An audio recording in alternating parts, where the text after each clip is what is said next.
حیض اس خون کو کہتے ہیں جو خواتین کو ہر ماہ مقررہ اوقات میں کسی سبب کے بغیر از خود آتا ہے، یعنی ایک فطری طریقہ ہے۔ نفاس وہ خون ہے جو عورت کے رحم سے بچے کی ولادت کے وقت اور اس کے بعد کم و بیش 40 روز تک خارج ہوتا ہے۔ یاد رہے کہ شریعت میں حیض اور نفاس کے احکام ایک جیسے ہیں۔ حیض کے دنوں کی تعداد مقرر نہیں، کسی ماہ کم کسی ماہ زیادہ دن ہو سکتے ہیں، اسی طرح مختلف لوگوں کی عادت مختلف ہو سکتی ہے۔ حضرت عائشہ رضی اللہ تعالی عنہا سے روایت ہے کہ نبی اکرم صلی اللہ علیہ وسلم نے فرمایا، جب حیض آئے تو نماز چھوڑ دو، اور جب ختم ہو جائے تو غسل کر لو اور نماز پڑھو۔ اسے نسائی نے روایت کیا ہے۔ حالت حیض میں عورت کا جسم اور کپڑے دونوں پاک ہوتے ہیں، یعنی جسم، اس میں کوئی بظاہر ناپاکی نہیں ہوتی۔ مثلاً ہاتھ پاک ہے، اگر عورت آٹا گوندنا چاہے تو آٹا ہاتھوں سے ناپاک نہیں ہو جائے گا۔ اگر پانی پیے تو اس کا بچا ہوا پانی ناپاک نہیں ہوگا۔ اگر کسی چیز کو چھو لے تو وہ چیز ناپاک نہیں ہوگی۔ جس بستر پہ سوتی ہے اس بستر کو دھونے کی ضرورت نہیں، جو کپڑے پہنتی ہے ان کپڑوں کو دھونے کی ضرورت نہیں، الا یہ کہ کوئی ظاہری نجاست ساتھ لگ جائے۔ حیض کی حالت میں عورت کا بوسہ لینا جائز ہے۔ حضرت میمونہ رضی اللہ تعالی عنہا فرماتی ہیں کہ رسول اللہ صلی اللہ علیہ وسلم اپنی ازواج مطہرات سے بوس و کنار فرما لیا کرتے تھے، حالانکہ وہ حالت حیض میں ہوتی۔ اسے مسلم نے روایت کیا ہے۔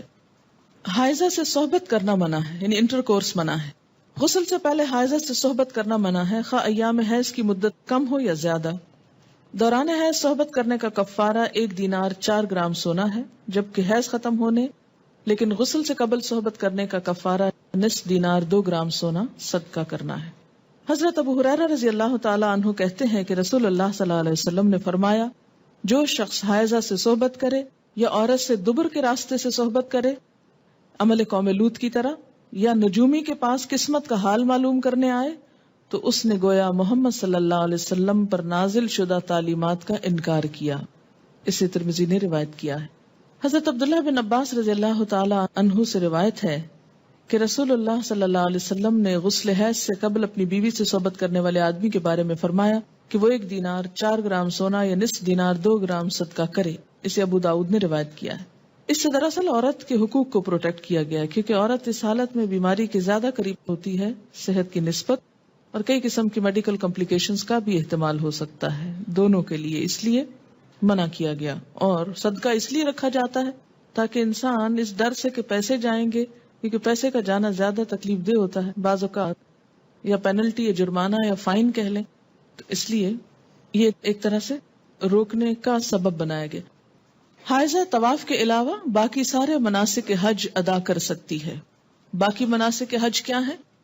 مثلاً احرام پہننا، اسی طرح عرفات جانا، مینا جانا، کنکریاں مارنا، یہ تمام چیزیں درست ہیں، لیکن طواف نہیں ہو سکتا۔ شروع میں صحیح ہو سکتی تھی، لیکن چونکہ اب وہ مسجد کا حصہ ہو گئی ہے، اس لیے صحیح کرنا بھی درست نہیں۔ حائضہ نماز پڑھ سکتی ہے، نہ روزہ رکھ سکتی ہے، یعنی نہ نماز پڑھ سکتی ہے نہ روزہ رکھ سکتی۔ تو اب کتنی چیزیں منع ہو گئی؟ طواف، نماز، روزہ۔ حیض شروع ہوتے ہی روزہ ختم ہو جاتا ہے، خواہ سورج غروب ہونے سے 1 لمحہ ہی پہلے کیوں نہ آئے۔ حیض کی وجہ سے روزہ ختم ہونے کے بعد کھانا پینا جائز ہے، البتہ روزہ کی قضا ضروری ہے۔ حائضہ کے لیے روزہ کی قضا ہے، نماز کی نہیں۔ ہمارے یہاں عام طور پر یہ خیال پایا جاتا ہے نا کہ اگر پیریڈز آ بھی جائیں تو روزہ نہیں توڑنا چاہیے اور کچھ کھانا پینا نہیں چاہیے، اس دن کا ہو جاتا ہے۔ یہ خیال غلط ہے۔ دوسرا یہ کہ یہ کہا جاتا ہے کہ چلیں اگر نہیں کھائے پیئیں گے تو روزے کا ثواب مل جائے گا، ایسی بھی کوئی بات کہیں نہیں لکھی ہوئی۔ جب روزہ ہوا ہی نہیں تو ثواب کائے کا ملا؟ ناپاک حالت میں روزہ رکھنے کا یہ ثواب ہے، الٹا گناہ ہے۔ یعنی ناپاکی میں کس نے روزہ رکھنے کو کہا؟ اور جب روزہ ہی نہیں تو کھانا پینا کیوں حرام کر لیا اپنے اوپر؟ یہ دین میں خود ساختہ پابندیاں ہیں۔ بہت سے لوگ بسا اوقات عورتوں کو پرووک کرتے ہیں یہ کہہ کر، دیکھو اسلام نے تمہارے ساتھ کیسی زیادتی کی، اور اسلام میں تو عورت کو کوئی حیثیت ہی نہیں دی گئی، اس کے دین میں بھی نقص بتایا گیا۔ تو نقص اور نقصان کمی کے لیے ہے، کسی عیب اور خرابی کے لیے نہیں۔ اب آپ دیکھیے کہ نماز میں تو کمی ہوتی ہے، لیکن اس وقت میں جو ایک تکلیف کی یا اذیت کی کیفیت ہوتی ہے اس کا صلہ بھی ملتا ہے، کیونکہ اللہ تعالیٰ نے لکھ دیا ہے نا یہ. تو جو چیز اللہ تعالیٰ کی طرف سے آتی ہے اس پر انسان صبر کرے. جیسے بازو کو پین بہت ہے یا کوئی اور ایسی کیفیت ہے، تو یہ ایسے حالات میں صبر کرنا جو ہے وہ اجر کا سبب ہے. اگر ادھر سے کمی ہوئی تو ادھر سے بڑھ بھی گیا اجر. ٹھیک ہے. دوسری بات یہ کہ کمی سے مراد نمازوں کی تعداد میں کمی ہے، جس کو آپ بعد میں عام حالات میں نفل وغیرہ پڑھ کے بھی پورا کر سکتے ہیں، یا پھر یہ کہ کمی سے مراد اس اعتبار سے کمی بھی ہے کہ ایک مثلا تہجد کی روٹین آپ بناتے ہیں یا نمازوں میں خشوع خضوع کی روٹین بناتے ہیں، این ابھی آپ اس حالت میں ہوتے ہیں کہ نماز چھوٹ جاتی ہے. اب کیا ہو گیا؟ نہ صرف یہ کہ وہ چند دن نمازوں کی کمی ہوئی، بلکہ دوبارہ ایک اچھی حالت میں آنے کے لیے، دوبارہ سے نئی عادت بنانے کے لیے پھر ایک مشکل پڑ جاتی. تو بعض اوقات لوگ نماز ہی چھوڑ دیتے ہیں، بمشکل عادت پڑنے لگتی ہے کہ چھٹی ہو جاتی ہے اور چھٹی ہوتے ہی پھر چھٹی کر لی جاتی ہے ساتھ. تو یہ ایک انسانی نفسیات بھی ہے. اس سے پھر دین میں پیچھے رہنے کا اندیشہ ہوتا ہے. یہ بتا کے الارم کیا گیا ہے، نہ کہ کوئی عیب بتانا مقصود ہے. کہ اگر آپ کو یہ بتایا جائے کہ آپ کے بزنس میں یا فلاں چیز میں کمی ہو جاتی ہے اس چیز سے، تو آپ کیا سوچتے ہیں؟ بزنس چھوڑ دوں، کام ہی چھوڑ دوں؟ نہیں، آپ سوچتے ہیں اچھا اس کمی کو پھر اور کہاں سے پورا کروں. کسی بھی چیز میں جب کسی بھی چیز کی کمی کا سبب بنتا ہے اور اس کو بتایا جاتا ہے یہ کمی ہونے لگی ہے. مثلا اگر کسی کو بتایا جائے کہ مارکیٹ میں فلاں پروڈکٹ نہیں آ رہی ہے جس کی وجہ سے فلاں فلاں کی سیل پر اثر پڑ جائے گا اور ایک دم کمی ہوگی، بزنس ڈاؤن ہوگا، تو انسان مایوس ہو کے بیٹھ نہیں جاتا، بلکہ کچھ اور سٹرگل شروع کرتا ہے کہ کسی اور طریقے سے کمی پوری کی جائے. تو یہاں بھی جب یہ بتایا گیا کہ میں نقصان دین ہے، تو اس کا مطلب یہ ہے کہ اس کمی کو کسی اور طریقے سے پورا کیا جائے. یہ ایک خیرخواہی بھی ہو سکتی. اگر کوئی عورت رمضان میں فجر کی اذان سے پہلے حیض سے پاک ہو جائے اور غسل کا وقت نہ ہو تو پہلے روزہ رکھ کر بعد میں غسل کر سکتی. لیکن اگر اذان کے بعد پاکی ہوئی ہے، یعنی بعد میں بھی اسپاٹ لگا ہے، اور سورج نکلنے کے بعد آپ پاک ہو رہے ہیں اور نہا رہے ہیں اور روزہ آپ صبح سے رکھ چکے ہیں، تو وہ روزہ نہیں ہوتا. کپڑے پر حیض کے خون کا داغ لگ جائے تو اتنی جگہ دھو کر اسی کپڑے پر نماز ادا کی جا سکتی. حائضہ کے لیے مسجد میں ٹہرنا جائز نہیں، البتہ گزر سکتی. حالت حیض میں جائے نماز کو ہاتھ لگانا، جائے نماز پر بیٹھنا، ذکر کرنا اور تسبیح اور تحلیل نیز دعا وغیرہ کرنا جائز ہے. کیونکہ بعض اوقات لوگ تسبیح نہیں اٹھاتے یا جائے نماز نہیں اٹھاتے، تو یہ بات درست نہیں. حضرت ام عطیہ رضی اللہ تعالی عنہا سے روایت ہے کہ رسول اللہ صلی اللہ علیہ وسلم نے حکم دیا کہ دونوں عیدوں کے دن ہم حیض والی اور پردہ نشین یعنی تمام عورتوں کو عیدگاہ لائیں تاکہ وہ مسلمانوں کے ساتھ نماز اور دعا میں شرکت کریں. البتہ حیض والی عورتیں نماز نہ پڑھیں. اسے بخاری اور مسلم نے روایت کیا ہے. عید کے موقع پر نماز کے لیے سب کو نکلنے کا حکم دیا گیا، جس میں حیض والی اور پردہ نشین عورتوں کو بھی کہا گیا کہ نکلیں. جو کبھی نہیں نکلتی وہ بھی نکلیں تاکہ مسلمانوں کے ساتھ نماز اور دعا میں شرکت کریں. البتہ حیض والی عورتیں نماز نہ پڑھیں. تو اس سے کیا پتہ چلتا ہے کہ عیدگاہ تک جانا، وہاں بیٹھنا اور دعا میں شریک ہونا ایسی عورتوں کے لیے بھی جائز ہے. حیض کا خون نہ لگے تو حائضہ کے کپڑے پاک رہتے ہیں جنہیں دھوئے بغیر نماز پڑھی جا سکتی.